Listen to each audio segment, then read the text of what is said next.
Apply your heart అని అంటున్నారు, to what I teach అని అంటున్నారు. ఏం చేయాలంటే నీ హృదయాన్ని దానికి అప్లై చేయాలి. చెప్పిన దాన్ని ఎక్కడ రాసుకోమంటున్నారు, ఎక్కడ భద్రపరుచుకోమంటున్నారు? నీ హృదయం మీద అన్నమాట. మనిషి యొక్క భావోద్రేగాలు, ఇంటెన్షన్స్, ఆలోచన మొత్తం సమస్తం ఇమిడి ఉండే ప్లేస్ ఇది, సెంటర్ ఆఫ్ ద మ్యాన్. ఆ ప్లేస్లో దీన్ని భద్రపరుచుకో. ఇది ఎక్కడ పడితే అక్కడ పెట్టేది కాదు, అవునా? ఈ ₹1,00,00,000 వజ్రం అక్కడ పెట్టి డైనింగ్ టేబుల్ మీద అంటారా? ఏం చేస్తారు? జాగ్రత్తగా దాన్ని తీసుకునేది ఫస్ట్ పెట్టి దానిపైన ఇంకో తాళం వేసి, దాని లోపల ఇంకో డబ్బా పెట్టి ఇంకో తాళం వేసి అంత భద్రపరుస్తాం. కాబట్టి దీన్ని ఏమంటున్నారు? అది వెళ్ళి చెప్తారు శుక్రవారం కదా, చెప్పేసి ఆ గేట్ బయటికి వెళ్ళిన తర్వాత బయట పడేసి వెళ్ళిపో. మనకి ఏదో స్నాక్స్ పెడతారు కదా టిష్యూ పేపర్లో, అవునా? దాంట్లో ప్లేట్లో మనం ఏం చేస్తాం? తినేసి ఆ పేపర్ని ఏం చేస్తాం? అట్లా పడేసి వెళ్ళిపోతాం. అట్లాగా ఎక్కడైనా అక్కడ వదిలిపెట్టబాకండి. దీన్ని ఎక్కడ భద్రపరుచుకోవాలంట? హృదయంలో భద్రపరుచుకోండి, శ్రద్ధ కలిగి. అవునండి.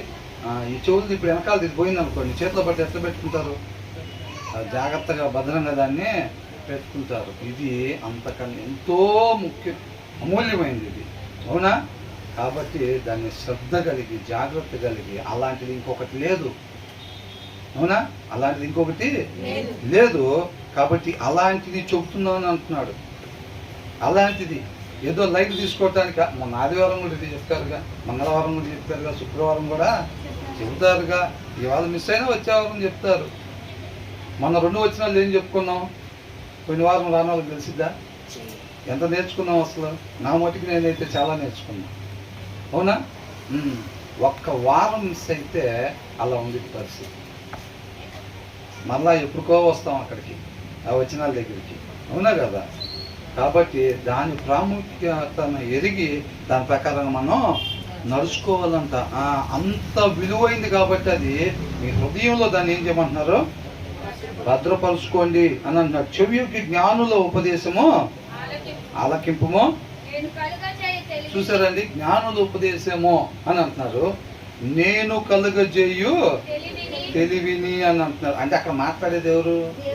దేవుడు, మహాజ్ఞాని, అవునా? సొలొమోనుకి కూడా జ్ఞానం ఇచ్చింది ఎవరు?